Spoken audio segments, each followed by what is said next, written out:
അടുത്തതായിട്ട് നമുക്കൊരു special performance ആണ്. ഈ സ്പെഷ്യൽ പെർഫോമൻസ് അങ്ങ് കോഴിക്കോട് നിന്ന് വരുന്ന ഒരു സ്പെഷ്യൽ പെർഫോമൻസ് ആണ്. അപ്പോൾ അദ്ദേഹത്തെ സ്നേഹത്തോടെ നമ്മൾ വേദിയിലേക്ക് സ്വാഗതം ചെയ്യുന്നു, മിസ്റ്റർ ദേവരാജ്.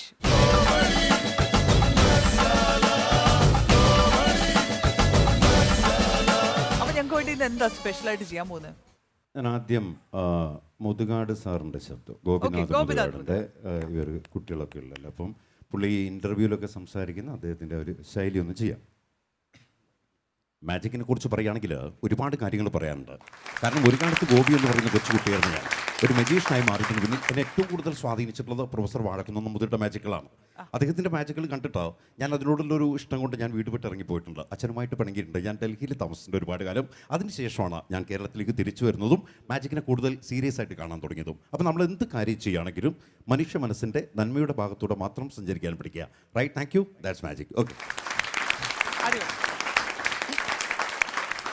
പിന്നെ നമ്മുടെ Gopakumar sir, TN Gopakumar sir, അദ്ദേഹം ഇപ്പം ജീവനോടെ ഇല്ലെങ്കിലും അദ്ദേഹത്തെ ഒരു നിമിഷം നമ്മൾ ഓർക്കുകയാണ്.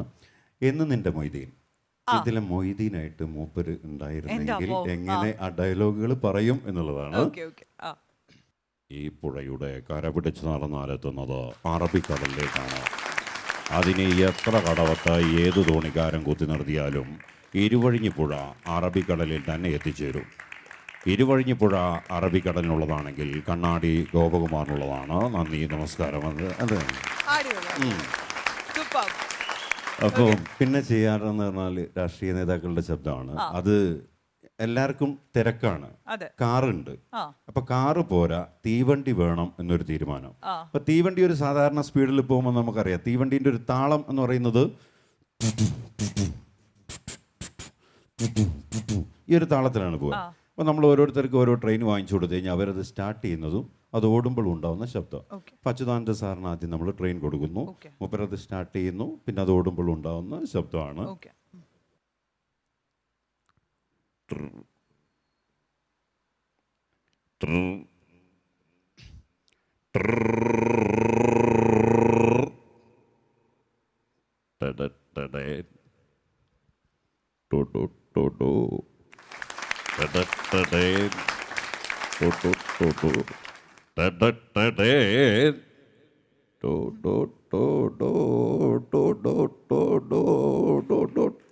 മെല്ലല്ലേ പോകുള്ളൂ.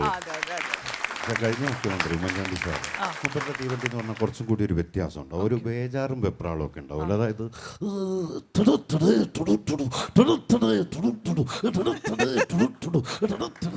വളരെ സ്പീഡാണ്.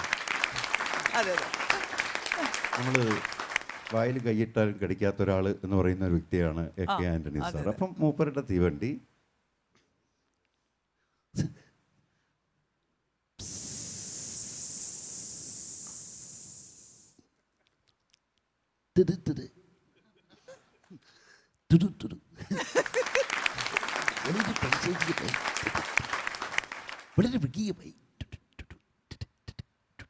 ആർക്കും വലിയ ഉപദ്രവമില്ല, അത് പതുക്കെ അങ്ങനെ പോവുള്ളൂ. പക്ഷെ ഇതിൽ നിന്നൊക്കെ വ്യത്യാസമാണ് നമ്മളെ ഇപ്പോഴത്തെ മുഖ്യമന്ത്രി പിണറായി സാറിന്റെ തീവണ്ടി. അതിനൊരു തലശ്ശേരി കണ്ണൂർ ശൈലിയാണ്.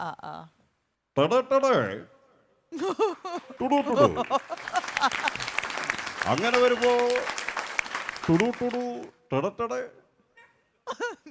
എനക്ക് അങ്ങനെ ആവുമ്പോ ഇങ്ങനെ പോകുന്ന ഒരു ഐറ്റമുണ്ട്. ഈ നമുക്കിപ്പോൾ കാറുകളില്ലേ, എല്ലാ കാറിലും GPS ഉണ്ടല്ലോ. അപ്പം ഈ GPS ഓണാക്കിയിട്ട് നമുക്കൊരു സ്ഥലത്തേക്ക് പോകണമെങ്കിൽ ഓണാക്കി കഴിഞ്ഞാൽ ഒരു ഒരു പെണ്ണാണല്ലോ എപ്പോഴും നമുക്ക് വഴി പറഞ്ഞു തരിക. ടേൺ ലൈറ്റ്, ടേൺ ലെഫ്റ്റ് എന്നൊക്കെ പറഞ്ഞിട്ട്. അപ്പം ഇത് ഓരോ ജില്ലക്കാർ പറഞ്ഞു. ഇപ്പം മലപ്പുറം ജില്ലക്കാർ പറഞ്ഞു ഞങ്ങൾക്ക് പെണ്ണിൻ്റെ ശബ്ദം വേണ്ട, കുഞ്ഞാലിക്കുട്ടി സാഹിബ് പറഞ്ഞാൽ മതി ഞങ്ങൾക്ക് GPS. അപ്പോൾ പുള്ളിയുടെ ശബ്ദം സെറ്റ് ചെയ്ത് വെച്ചേക്കുക. അപ്പം അങ്ങനെ ഒരു ഡ്രൈവർ വണ്ടി സ്റ്റാർട്ട് ചെയ്യുന്നു, അശ്വതി പോവാണ്. സ്റ്റാർട്ട് ചെയ്തോ? ഞാനാണ് GPS, കുഞ്ഞാലിക്കുട്ടി സാഹിബിന്റെ ശബ്ദത്തിൽ വരാൻ പോകണം. ഓക്കെ,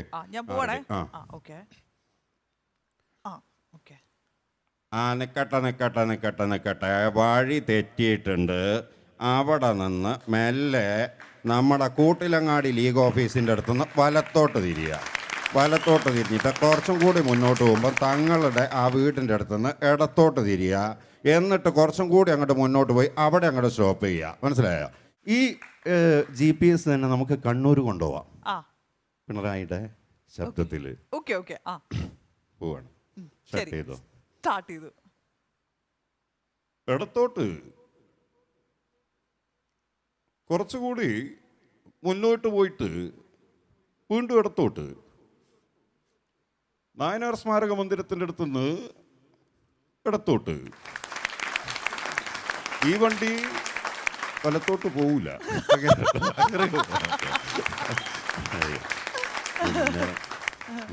സ്റ്റാർസ് ചെയ്യാം.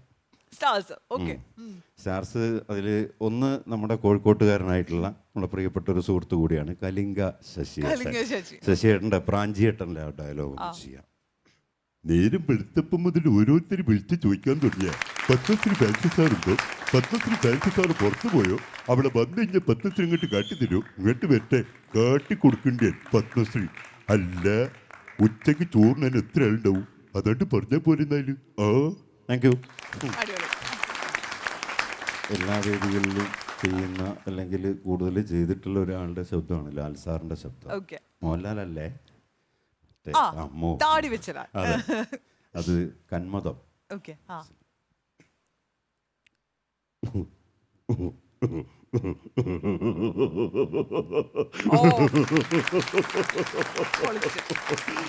ശരിയാ, നീ പറഞ്ഞപ്പോഴും ശരിയാ. എനിക്ക് 2 മാസം പ്രായമുള്ളപ്പോ എന്നെ എറണാകുളം റെയിൽവേ സ്റ്റേഷനിൽ ഉറക്കി കിടത്തി സ്വന്തം കാര്യം നോക്കി പോയതോടെ ശരിയാ എൻ്റെ അമ്മ.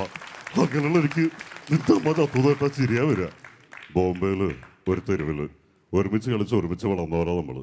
എന്നിട്ട് ഈ കേരളത്തിൽ വന്നിട്ട് ഒരു പെണ്ണിനെ കണ്ടപ്പോ നീ പഴതൊക്കെ മറന്നു. ഇനി ഞാനായിട്ടൊരു കുഴപ്പമുണ്ടാക്കില്ല. ഹറാമി. അടിപൊളി, സൂപ്പർ. ഓ ധാരാളം. ഇതെല്ലാം ഇന്ന് തന്നെ ചെയ്തു കഴിഞ്ഞാൽ ഇനിയിപ്പോ അടുത്ത ദിവസം വരുമ്പോ പിന്നെ നമ്മൾ എന്ത് ചോദിക്കും? അതുകൊണ്ടാണ്. അപ്പൊ നമ്മൾ ഹാപ്പി, നിങ്ങൾ ഹാപ്പി അല്ലേ? ഭയങ്കര ഹാപ്പി. അപ്പൊ വേഗം പോയിട്ട് പിന്നെ ഒരു ദിവസം വന്നാളി.